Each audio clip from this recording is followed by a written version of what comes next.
નમસ્કાર। રાજકોટ જિલ્લાના ધોરાજી તાલુકામાં અલગ અલગ ગામોમાં એલ્યુમિનિયમ વીજ તારની ચોરી કરનાર બે વ્યક્તિને પકડી પાડવામાં સફળતા મળતી ધોરાજી તાલુકા પોલીસ।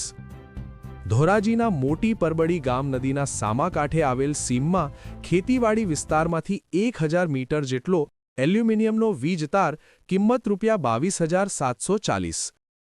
પીપળિયા ગામે ખેતીવાડી વિસ્તારમાં 450 જેટલો એલ્યુમિનિયમ વીજ તારની કિંમત ₹19,760 ના ગુન્હામાં નાસ્તા ફરતા મુખ્ય બંને આરોપીને પકડી પાડવામાં સફળતા ધોરાજી તાલુકા પોલીસ તંત્ર મળી।